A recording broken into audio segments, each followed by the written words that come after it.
नमस्कार। आप देख रहे हैं द रत्न स्टॉक और मेरे सभी सामाजिक परिवार के सदस्यों का बहुत बहुत स्वागत है। इस वीडियो की स्टार्टिंग में आपने एक छोटा सा क्लिप देखा।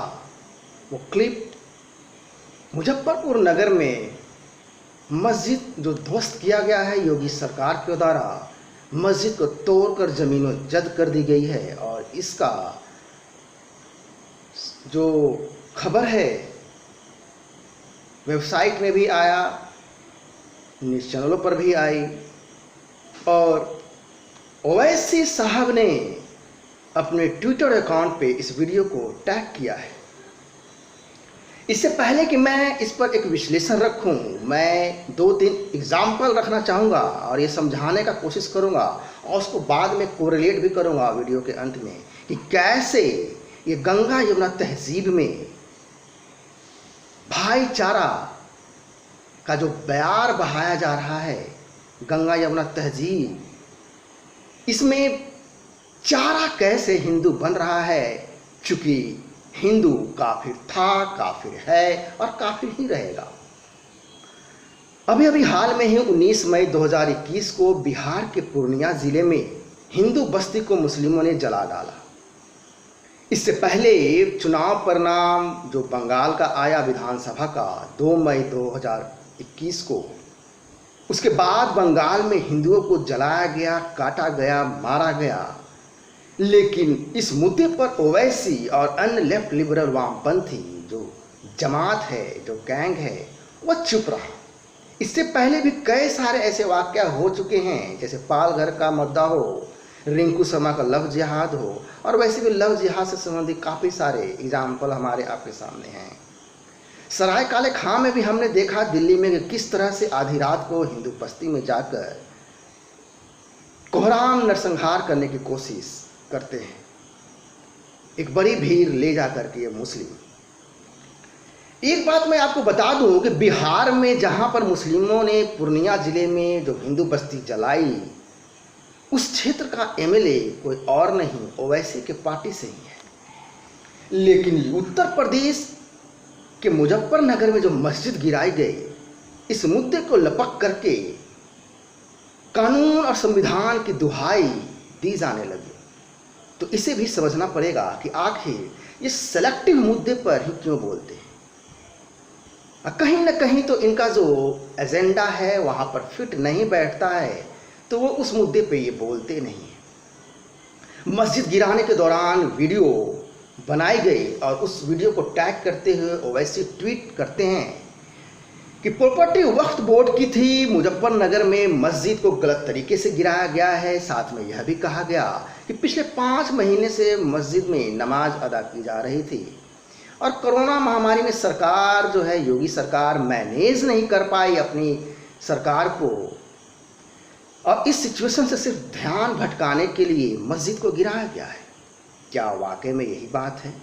ये कैसी वकालत की पढ़ाई किया है ये ओवैसी ने कि इसे कानून का ABCD भी नहीं मालूम है, या फिर मालूम है तो कैसे मैनिपुलेट करना है और मैनिपुलेट करके गंगा यमुना तहजीब की थाली में भाईचारे के माहौल में परोसना है।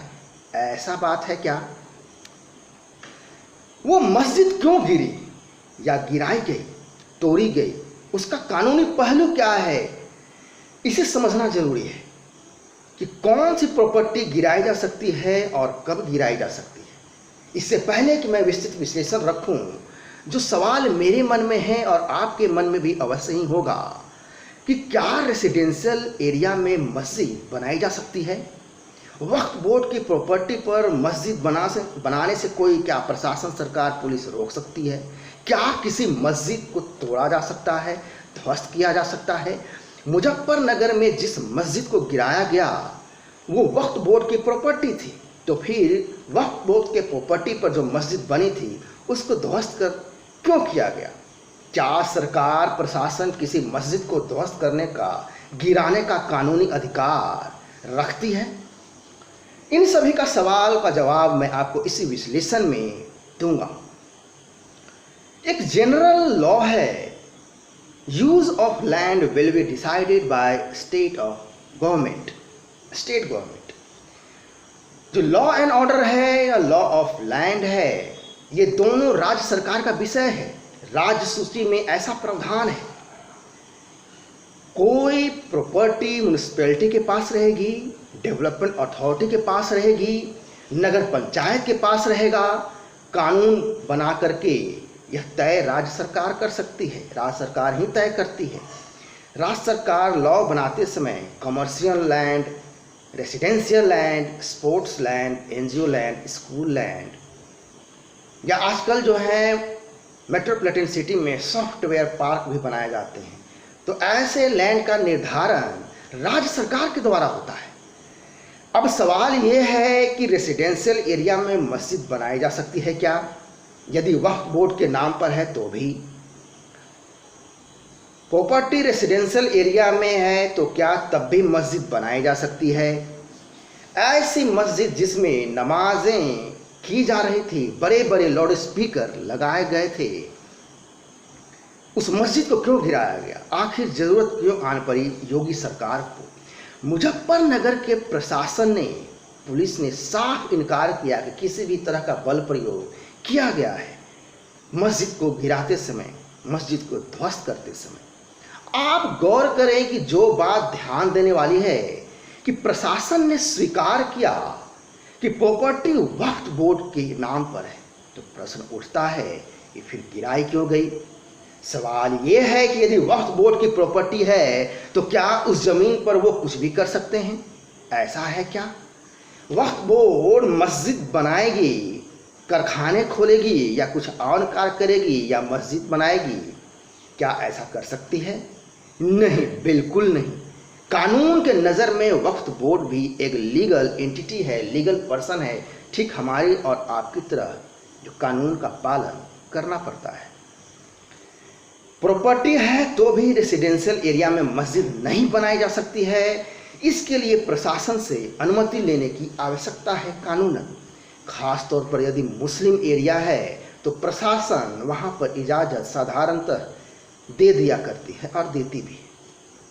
मुजफ्फरनगर में जो मस्जिद गिराई गई वो ज़मीन 40 साल पहले वक्फ बोर्ड को किसी कबील नाम के व्यक्ति ने दी थी। देने वालों ने उस जमीन पर कब्रिस्तान बनाने के लिए दी थी। उस जमीन पर कब्रिस्तान न बना करके उस पर मस्जिद बनाई गई। मज़ेदार बात यह है कि बिना प्रशासन के अनुमति के मस्जिद बनाई जाती है। इतना ही नहीं, यह प्रॉपर्टी वक्फ बोर्ड के रजिस्टर में मस्जिद के रूप में चढ़ी हुई नहीं है, मस्जिद के रूप में रजिस्टर नहीं है, वक्फ बोर्ड के डिटेल में रजिस्टर्ड बुक में। मैं अपने देखने वालों को बता दूं कि यदि किसी ने इमाम बाड़ा बनाया है, मतलब कि सिर्फ परिवार के लोगों के साथ नमाज पढ़ते हैं अपने घर के अंदर, अपने कमरे में या अपने छत पर, तो ऐसा किसी को मना नहीं किया जा सकता है कानूनन। यदि वो घर के अंदर नमाज पढ़ते हैं तो, घर के छत पर नमाज पढ़ते हैं तो, लेकिन हाँ बिना लाउड स्पीकर के, यह भी कानूनन इस दृष्टिकोण से। तो इसमें सरकार का कोई लेना देना नहीं होता है इस तरह के जब नमाज होते हैं।